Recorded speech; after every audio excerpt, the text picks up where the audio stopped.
Hi guys. So I thought I'd do this video today because I'm not going to be able to meet up with you today, but I will see you at 9 p.m. on the Nations meeting, okay? And when you finish watching this video, let me know if you have any questions. I will ask you questions. Make sure you watched it. It's important that you watch this. All right, so I'm going to train today on positive attitudes. This is chapter 13. If you believe you can, you can.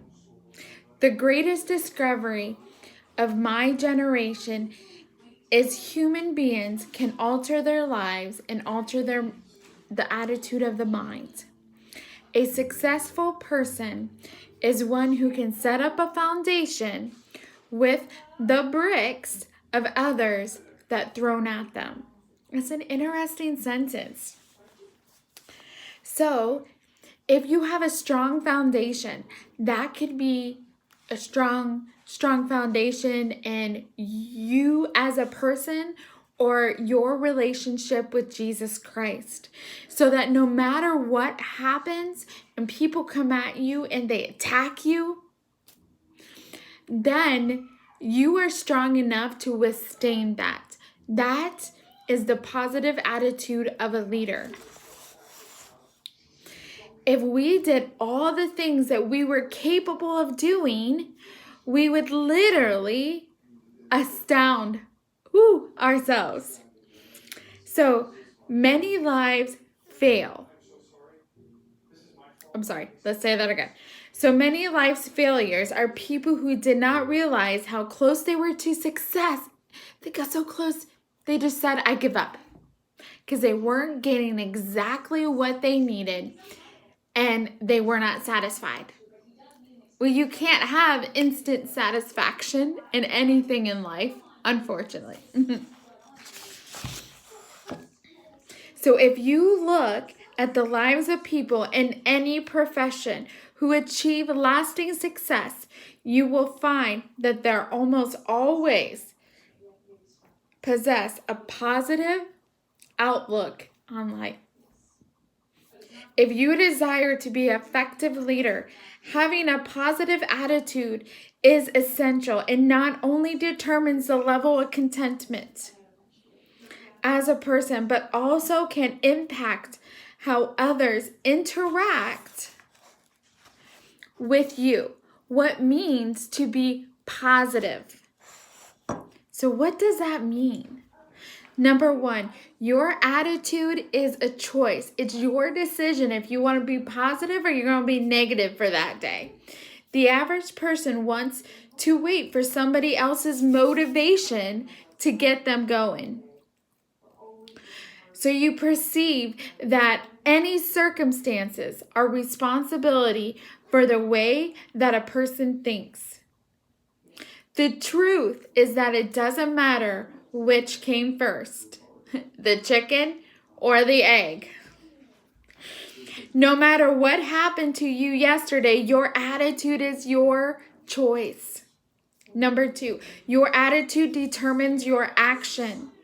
Attitude is the criteria for success, and your attitude is crucial because it determines how you act. Number three, your people are a mirror of your attitude. So if you're showing a positive attitude for that day, it's going to infiltrate to everyone, and they will be positive too. If you're negative on that day or whatever day, you will inflict negativity to other people. Ooh, that's terrible. But it happens. So, I constantly am amazed by people who display poor attitude.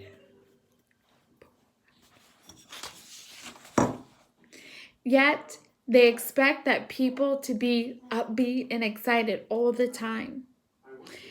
If you look at a person's life and you can see the positive attitude and enthusiasm not only fueled him, but also inspired a person to keep pressing on until they succeed. The purpose of trying to keep going. The qualities of other people will see that in you. Number 4, maintaining a good attitude. It's easier than really regarding that one. Pity is one of the noblest emotions available to human beings.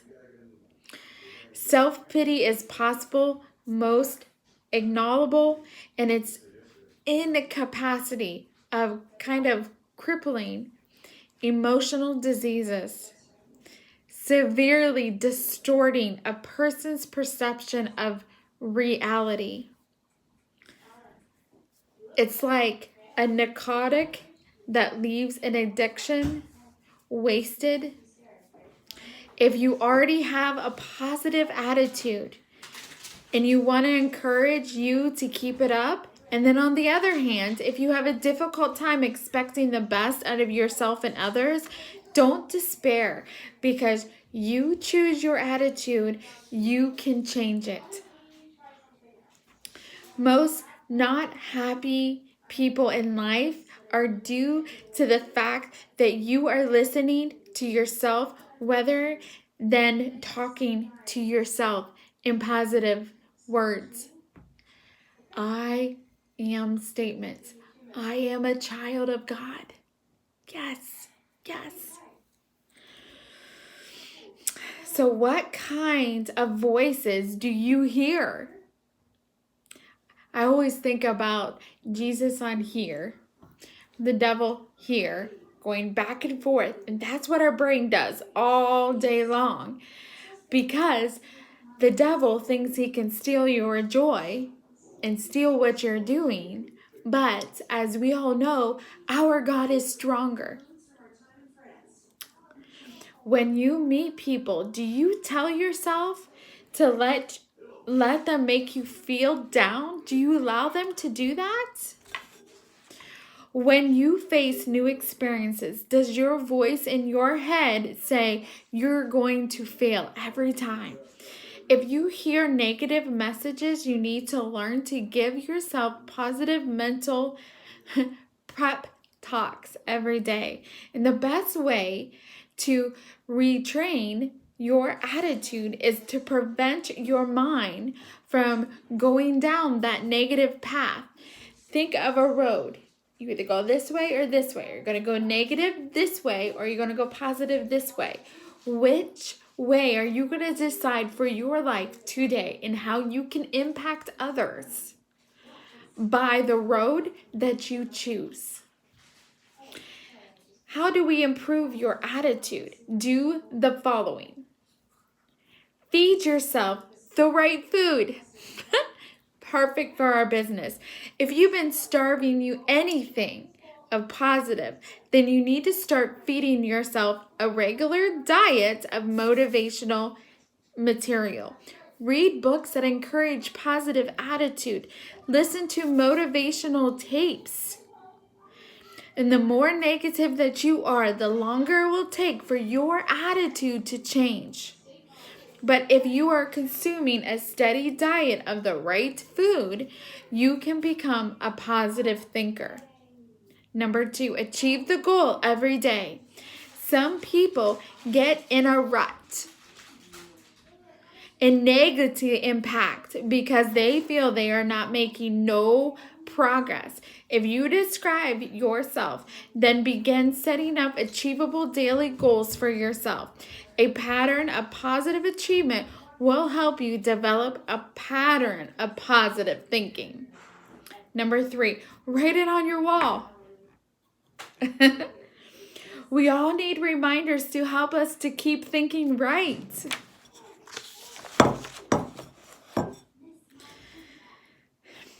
As an incentive, people put in rewards and they win it. Inspirational posters, letters that they receive in the mail. Find something that will work for you and put it on your wall. Do something for yourself. Send an award to somebody on your team. Hey, you did a good job today. Yay, guess what? You got a new PC today, or you got a new consultant today. or you changed the life of one person today. You shared with them your joy, your heart, your passion for what it's done for you. But the mind wants to elevate to the best and highest level of understanding and thinking both. If your mind is strong, you can do almost anything that you want. Is your mind conditioned to win what's going to happen from here on out? Think about that. Your goals. DM, AM, RVP, NVP, any one of those. You have goals for your life, goals for your ministry work. It could be anything. All of this can apply to your life, and think about what you're going to do for your family because you decided, I'm going to change and I'm not going to let that negativity infiltrate in me and other people. Chapter 14, problem solving. Every day we have to problem solve something. And you cannot allow your problems to become a problem. You can measure a leader by the problems they decide to tackle. Always looks for the ones who own their size, so they can tackle anything. No matter what size of a problem that you have, a good leader can tackle that problem and solve it. The measure of success is not whether you have a tough problem to deal with, but whether the same problem you had last year popped up again.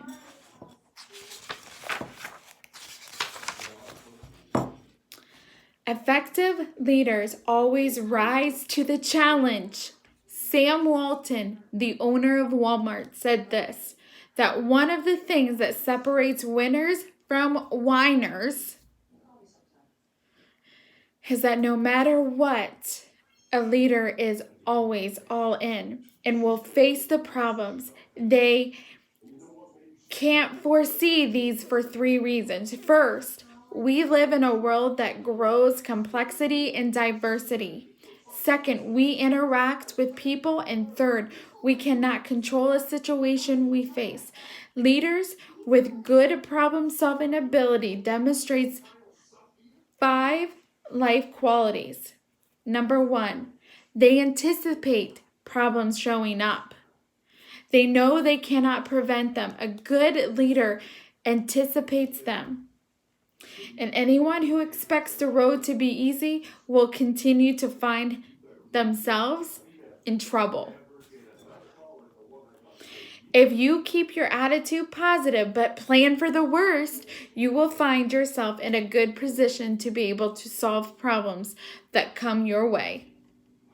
Number 2, accept the truth. People respond to problems in these ways. They refuse to accept them. They accept them, then they put with them, or they accept them and they try to make things better. Leaders must always do what is expected. No leader can simultaneously have in the head where it feels like it's sand and mushy to navigate to people through the troubled waters. Means that you are an effective leader. We're going to get through this and we're going to go get through this together. Effective leaders face up to the reality of the situation, accept it, figure out, solve it, move on, and learn. Number 3, they see the big picture. We see what's going to happen. Leaders must see the big pictures. They cannot afford to be overwhelmed by emotions all the time. And they can allow themselves to feel like they're bogged down by all the details and they lose sight of what's important. The majority see the obstacles. The few see the objectives. History records that success of the latter will end in a reward.